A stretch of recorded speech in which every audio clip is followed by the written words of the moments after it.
नमस्कार। India debate में आप सबका स्वागत है। मैं हूं आशुतोष पाठक। मित्रों, ममता बनर्जी के दिमाग में कुछ और चल रहा है। मैंने इसके संकेत बहुत पहले दिए थे कि ममता बनर्जी की जो सोच है वो अकेली उनकी सोच नहीं है। कुछ बड़ा खेल चल रहा है, कुछ बड़ा षड्यंत्र चल रहा है। इस पूरे प्रकरण में जो कुछ भी चुनाव हुआ, वो जो नतीजे आए, इससे बात बन नहीं रही है। बदनाम करने की एक लंबी फेहरिस्त तैयार हो रही है। अब कहा जा रहा है कि हम नहीं जाएंगे, हम इस्तीफा नहीं देंगे।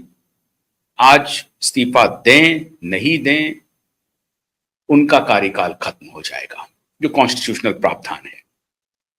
लेकिन दो तीन महत्वपूर्ण बात हो गई।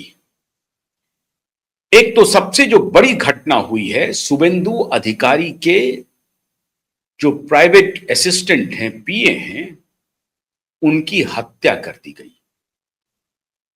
वो शुभेंदु अधिकारी जो मुख्यमंत्री की रेस में सबसे आगे चल रहे हैं, बल्कि वही बनेंगे।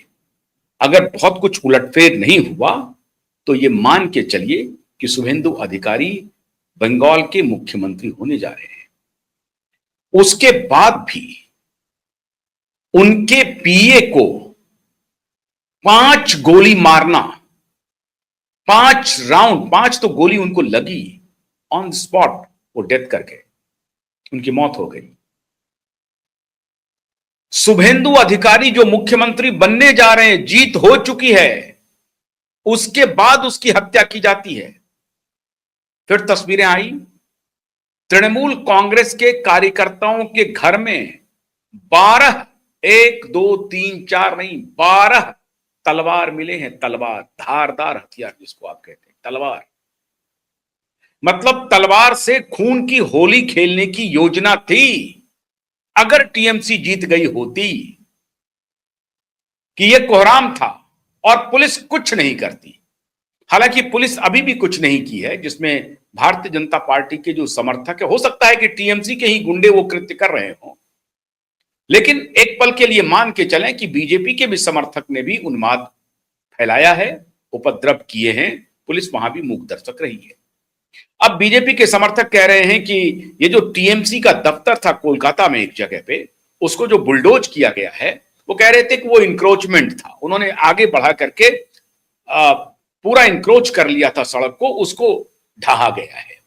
और किसी को ढहाने की कोई बात नहीं है, जो इंक्रोच्ड जगह थी उसको खत्म किया गया है। सवाल ये नहीं है, सवाल ये है महत्वपूर्ण। कई आज मैं बात ब्रेक करने जा रहा हूं, क्योंकि असली ब्रेकिंग तो अभी मैं लाऊंगा आपको।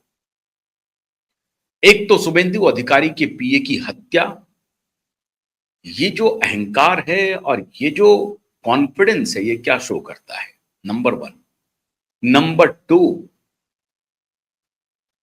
जहांगीर खान के फरार होने की सूचना मिल रही है, और कहीं कहीं से तो ये भी सूचना मिल रही है कि संभवतः जहांगीर खान को गिरफ्तार कर लिया गया, अपुष्ट खबरों के हिसाब से।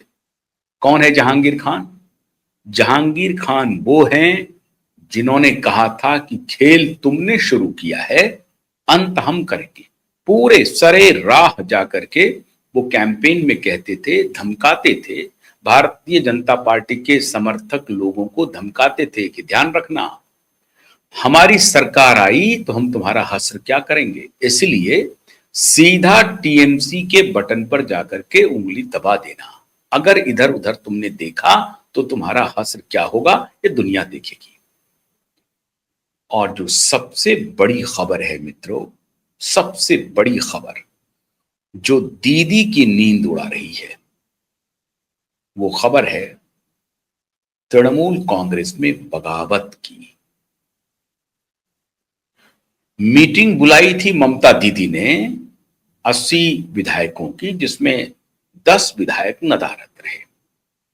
टीएमसी के लोग कह रहे हैं कि उनको अपने अपनी ड्यूटी पर लगाया गया है, लेकिन अंदरूनी खबर यह आ रही है कि टीएमसी में फूट हो सकती है। ये तो हुई विधायकों की बात। अब आइए सांसदों पर। 29 सांसद हैं टीएमसी के। भगदड़ मची हुई है 4 तारीख की संध्या काल से।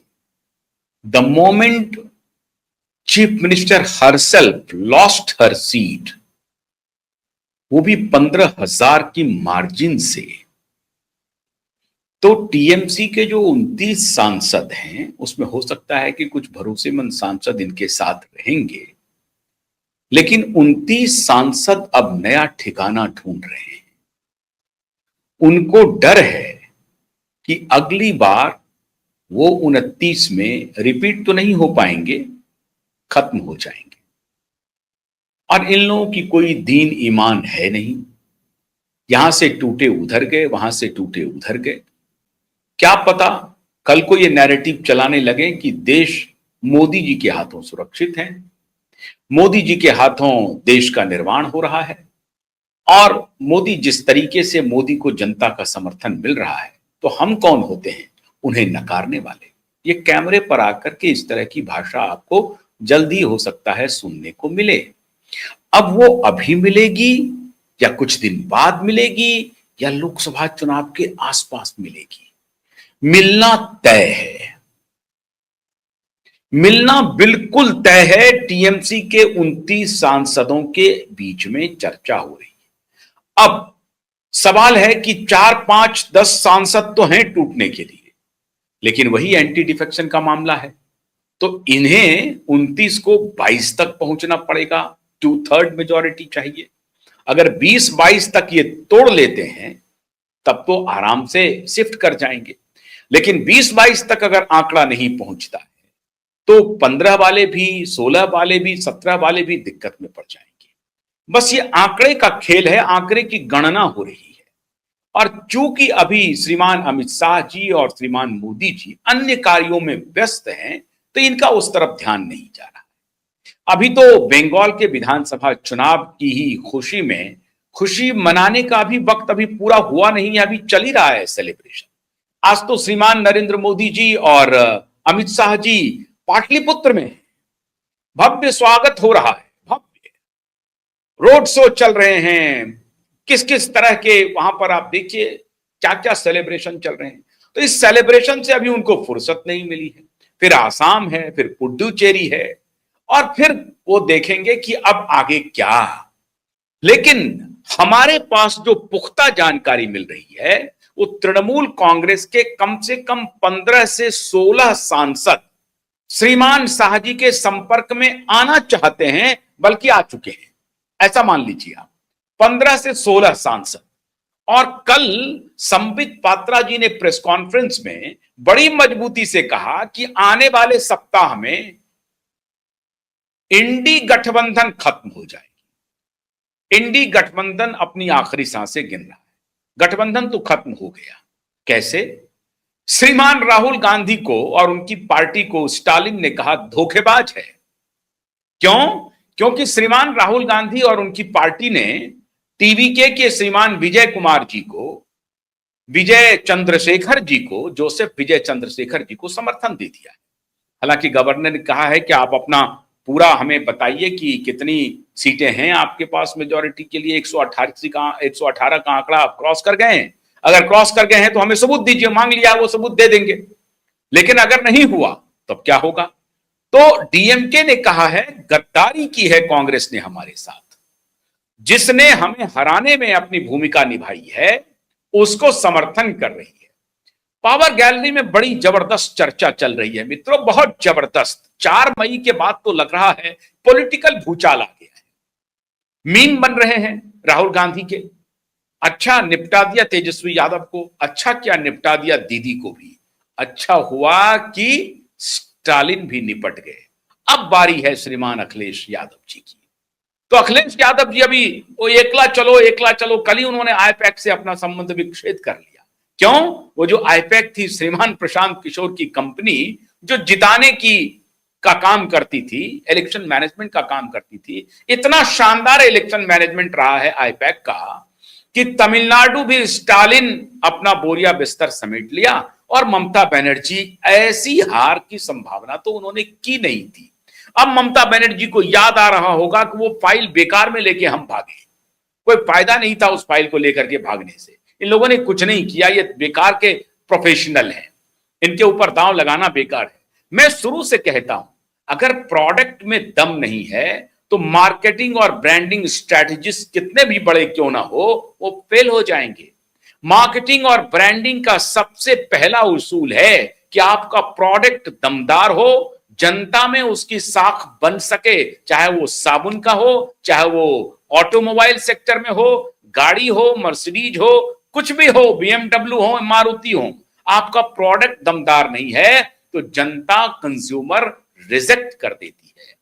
तो मोदी को जिता दिया इन्होंने, तो इनको लगा कि हम बड़े 30 मार खाए हैं, और उसके बाद आंकड़े की कलाबाजी करने लगे श्रीमान प्रशांत किशोर। और फिर टेलीविजन पे आकर के बैठ करके आंकड़े जिस तरीके से बोलते थे, ऐसा लगता था कि उनसे विद्वान तो कोई व्यक्ति है ही नहीं।